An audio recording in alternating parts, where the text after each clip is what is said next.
अस्सलामुअलैकुम। आज मराठा सल्तनत के बारे में मालूमात हासिल करेंगे। आज का हमारा टॉपिक है मराठे। मराठा सल्तनत के वजूहात क्या थे?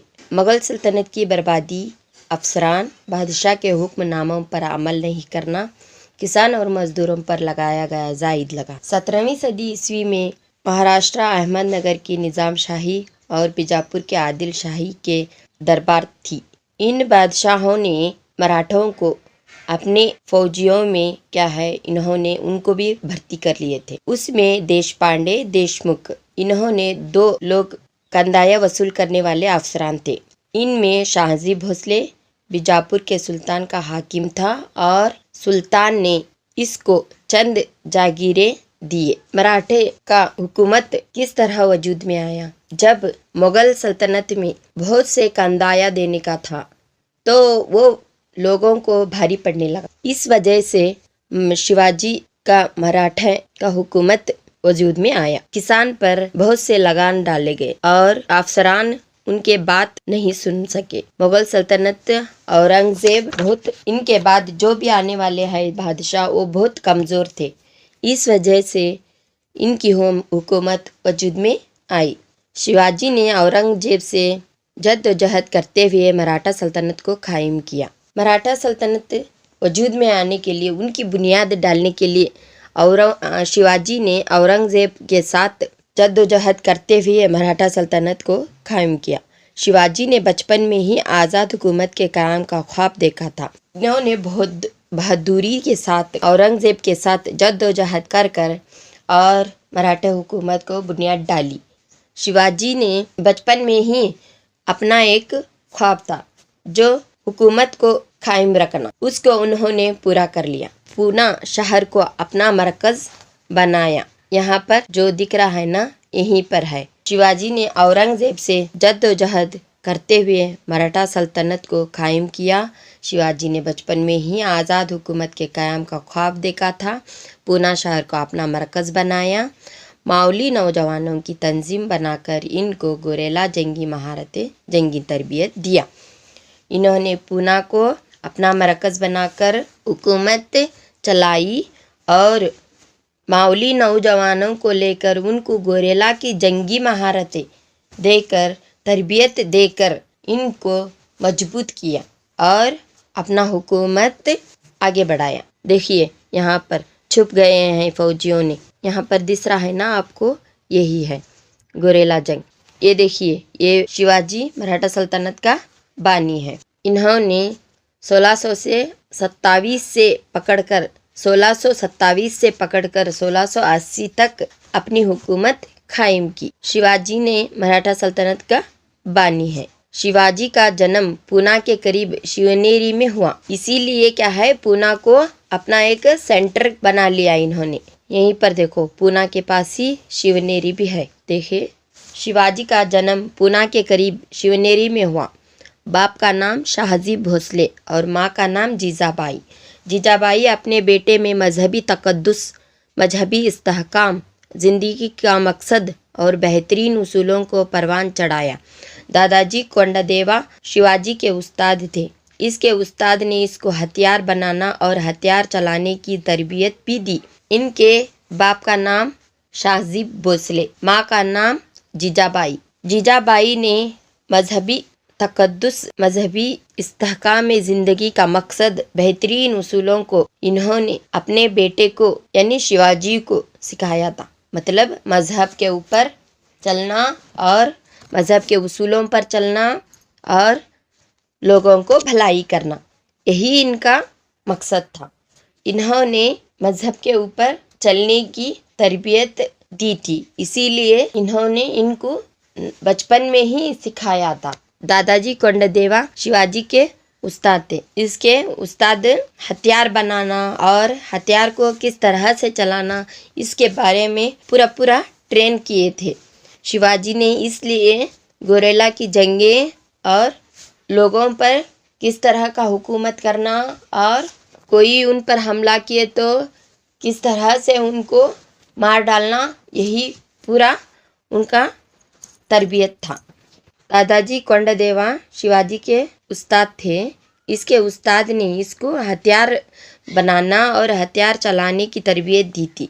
दादाजी कोंडदेवा इनके उस्ताद थे शिवाजी के, तो इन्होंने इनको हथियार किस तरह से बनाना वो सिखाया था और फौजियों पर किस तरह से हमला करना और गोरेला की जंग को इन्होंने सिखाया था।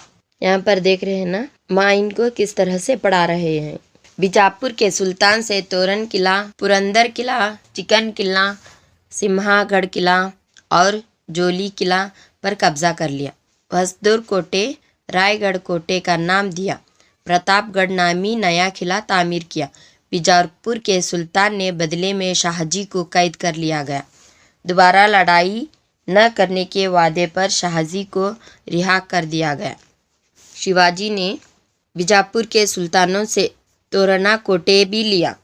पुरंदर का किला, चिकन कोटे, सिम्हागढ़, जोली कोटे, इन पूरे किला को इन्होंने अपने कब्जे में लिया।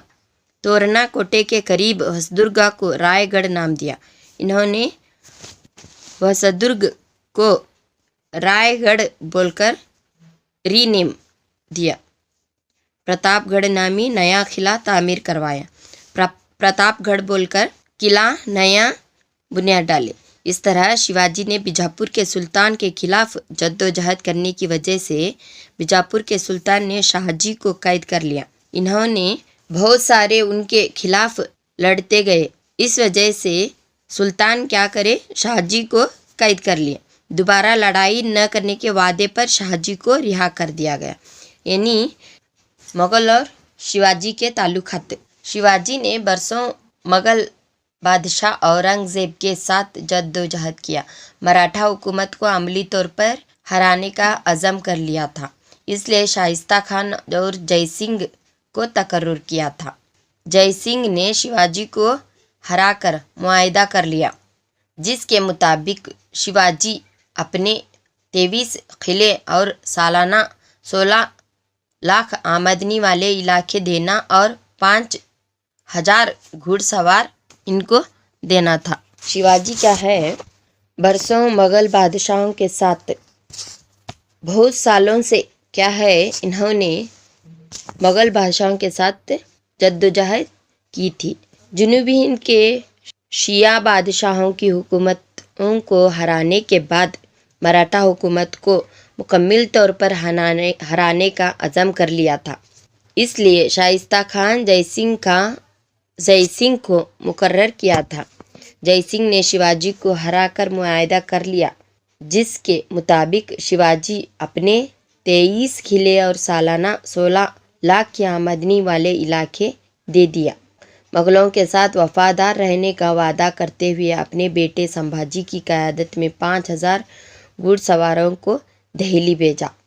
बीजापुर के आदिल शाह और गोलकोंडा के कुतुब शाही सलातीन के साथ शिवाजी ने हाथ न मिलाने के इरादे से इसे आगरा आने का जय सिंह ने हुक्म दिया। औरंगज़ेब ने अपने दरबार में शिवाजी को मुनासिब इज़्ज़त अफजाई न करते हुए इसके साथ बुरा सलूक किया। इस पर एहतजाज करते हुए शिवाजी और इसके बेटे संभाजी को आगरा की जेल में गिरफ्तार करके कैद कर डाला। मगर चंद ही दिन बाद शिवाजी और इसका बेटा संभाजी मिठाई की टोकरी में बैठकर कैद खाने से निकलकर रायगढ़ पहुंच गए। इनको कैद करने के बाद उनके साथ औरंगज़ेब ने बहुत बुरा बर्ताव किया और इनको संभाजी को आगरा की जेल में गिरफ्तार किए, मगर चंद दिन ही वहाँ पर रहे। शिवाजी और इसका बेटा संभाजी ये दोनों, मगर चंद ही दिन बाद शिवाजी और इसका बेटा संभाजी मिठाई की टोकरी में बैठकर कैद खाने से निकलकर रायगढ़ पहुंच गए। 1674 में रायगढ़ में शिवाजी का जश्न ताजपोशी मुनक्कद हुआ, जहां शिवाजी को छत्रपति का खिताब मिला।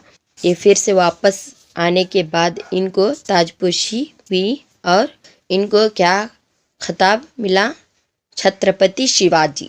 गोरेला जंग किसको कहा जाता है? गोरेला जंग पहाड़ी और जंगलात में छुप कर बैठना और अचानक दुश्मन पर घात लगाकर हमला करने को कहते हैं। यानी वहाँ यहाँ पर क्या है, छुपकर बैठना, और कोई इन पर हमला करने के लिए आते हैं उन पर इक्का एकदम मार डालना, यही गोरेला की जंग है। जयसिंह ने शिवाजी को आगरा आने का हुक्म दिया। औरंगजेब ने अपने दरबार में शिवाजी को मुनासिब इज्जत अफजाई न करते हुए इसके साथ बुरा सलूक किया था। इस पर एहतजाज करते हुए शिवाजी और इसके बेटे संभाजी को आगरा की जेल में गिरफ्तार करके कैद कर डाला। मगर चंद ही दिन बाद शिवाजी और इसका बेटा मिठाई की टोकरी में बैठकर कैद खाने से निकलकर रायगढ़ पहुँचे। आगे चलकर अपनी फौज को मजबूत बनाते हुए अपने खोए हुए सारे किले दोबारा फतह कर लिया। औरंगजेब ने इनको गिरफ्तार कर लिया था। उन्होंने बहुत उनके साथ बुरा सलूक किया था, मगर शिवाजी और संभाजी ने बहुत सहने के बाद इन्होंने एक बार मिठाई की टोकरी में से बैठकर बाहर निकल आए। उसके बाद इन्होंने जो भी अपने सल्तनत को खोए थे वो सभी फिर से पा लिए। इसके बाद इनको छत्रपति शिवाजी बोलकर खिताब मिला और शिवाजी का इंतज़ामिया निज़ाम सल्तनत को कई एक शोबों में तकसीम किया गया था। इनको स्वराज्य और मुग़लों का राज्य के नाम से पुकारा जाता है। यानी शिवाजी ने एक मौसर इंतज़ामी निज़ाम किए थे। इस सल्तनत को कई शोबों में तकसीम किए थे। इसको स्वराज्य और मुग़ल इलाके कहलाते थे। मराठी इंतज़ामी ज़ुबान थी। मराठी क्या थी इनका इंतज़ामी ज़ुबान थी। बादशाह के मदद के लिए मरकज़ी हुकूमत में 8 प्रधान वज़ीर थे। इनके अलावा फिर क्या है, अहदेदार भी थे। सूबा, ज़िला, गांव इंतज़ामी इकाइयाँ थे। कंदाया का निज़ाम, इनका कंदाया का निज़ाम किस तरह था? चौथ, सरदेशमुख, ये 2 कंदाया के निज़ाम थे। शिवाजी का अदालती इंतज़ाम कैसा था? ग्राम पंचायत की इंसाफ दिया करते थे। ग्राम पंचायत में इन्होंने इंसाफ के साथ बर्ताव करते थे। ब्राह्मण मुंसिफ फैसले सुनाते थे। ब्राह्मण को ही फैसले सुनाने का हक दिया गया था। शिवाजी का फौजी इंतज़ाम कैसा था? पैदल सिपाही भी थे, घुड़सवार भी थे, हाथी भी थे, तोप भी थे। 4 हिस्सों में बटा गया था। शिवाजी का फौजी इंतज़ाम राजगढ़, रायगढ़, तोरण प्रतापगढ़ और सिम्हागढ़ अहम किले थे। हवालदार किलों की गराने किया करते थे। गोरेला जंग की तकनीक में शिवाजी के फौजियों को खुसूसी तरबियत दी जाती थी। फौज को क्या है, गोरेला जंग की तरबियत देते थे। और मराठा फौजों में पैदल फौज, हाथी सवार, घुड़सवार और तोपों वाले फौजी दस्ते हुआ करते थे। रायगढ़, राजागढ़, तोरणा प्रतापगढ़ और सिम्हागढ़ में अहम इनके किले थे। हवालदार किलों की निगरानी किया करते थे। फौज में छोटी छोटी कई इकाइयाँ हुआ करते थे इनकी। गोरेला जंग की तकनीक में शिवाजी के फौजियों को खुसूसी तरबियत दी जाती थी। इसीलिए क्या है, इन्होंने अपना खोया हुआ पूरा हिस्सा फिर से ले लिया और मुग़ल बादशाहों को हरा दिए। शिवाजी के जानशीन कौन कौन थे? संभाजी, राजाराम, शिवाजी दुआम। शाहों में सलाहियत की कमी थी, जिसकी वजह से अपने इक़्तिदार को पेशवा के हवाले कर दिया। शिवाजी के इंतकाल के मौके पर इसकी सौतेली माँ साईबाई, संभाजी की माँ सोयराबाई शर्के, राजा रामन की माँ के माबैन क्या है, लड़ाई हुई। संभाजी अपनी कुव्वत के बलबूते पर मराठा हुकूमत पर कब्जा कर लिया और हुकूमत करना शुरू किया। संभाजी क्या है, साईबाई के बेटे। इन्होंने मराठा हुकूमत को अपने कब्जे में लिए और हुकूमत करना शुरू कर दिया। इसे क्या है, दूरअंदेशी का और इसकी अक्ल भी कम थी, जिसके वजह से अपने हुकूमत को बचाने के बजाय औरंगज़ेब के हमलों का शिकार बनता ही गया। इसकी बीवी और छोटा बेटा साहू गिरफ्तार हो गए, जिसकी वजह से इसे इसके सौतेले भाई राजा रामा शाहू जो संभाजी का बेटा था, बादशाह को तर्जुमान बनकर इख्तिदार हासिल किया। इन्होंने बादशाह का इख्तिदार बनकर तर्जुमान बन गया। राजा रामा ने दोबारा मुगलों से लड़ाई करते हुए गुजरात, मालवा, खानादेश, बिरार और चंद एक किलों पर कब्जा कर लिया। राजा रामा 1700 ईस्वी में मर जाने की वजह से इसकी बीवी ताराबाई मोहते ने अपने 10 साला बेटे शिवाजी दुबम को तख्त नशीन कराते हुए अपना इक़्तिदार शुरू किया। इसने 1700 से 1708 तक बादशाह की तर्जुमान बनकर हुकूमत के कामकाज चलाती रही। इसने भी औरंगज़ेब के साथ जंग करनी शुरू कर दी। इब्तदा में मुग़ल कामयाब रहे, बाद में मराठों ने अपने खोए हुए किलों पर दोबारा कब्जा कर लिया। औरंगज़ेब के जानशीन बहादुर शाह अव्वल संभाजी के बेटे शाहू को कैद से आज़ाद किया और दक्कन में मुग़ल के सूबों से चौथ और सदेश मुखी को वसूल करने की इजाज़त दे दी, जिसकी वजह से ताराबाई और शाहू के दरमियान मज़ीद अंदरूनी इख्तलाफात का बास बन गए।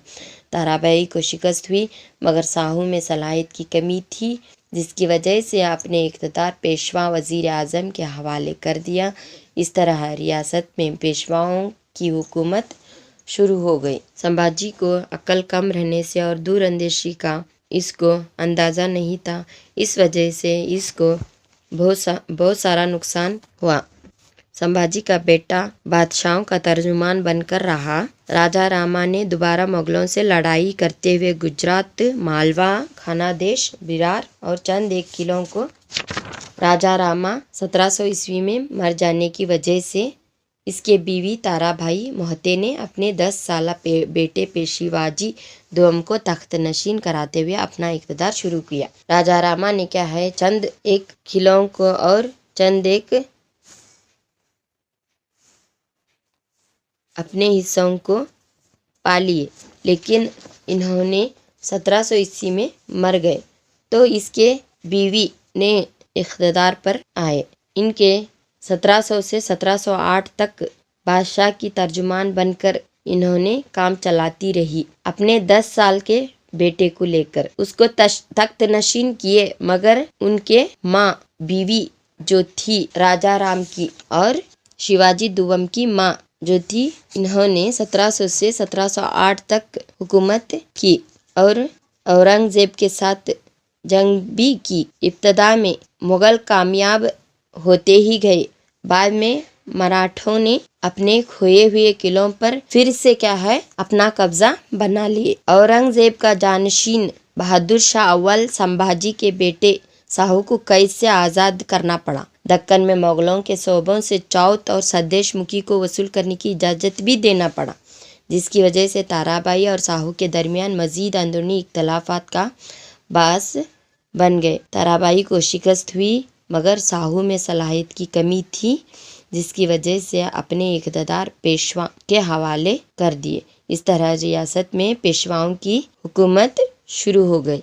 इस तरह शिवाजी का हुकूमत ख़त्म होकर पेशवा की हुकूमत, मराठों की हुकूमत ख़त्म होकर पेशवाओं की हुकूमत शुरू हुई। इस वीडियो को हमने यहीं पर ख़त्म कर देते हैं। शुक्रिया।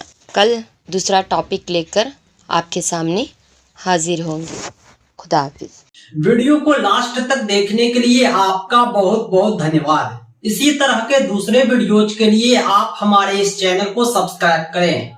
साथ ही साथ पाठ्यक्रम आधारित कंप्लीट पीडीएफ प्रिंटेड नोट्स प्राप्त करने के लिए कॉल व्हाट्सएप करें 7631314948 पर। हमारे नोट्स में previous year solution, practice set और ऑनलाइन मॉक टेस्ट भी इंक्लूड है, जो आपकी सफलता के लिए पर्याप्त है।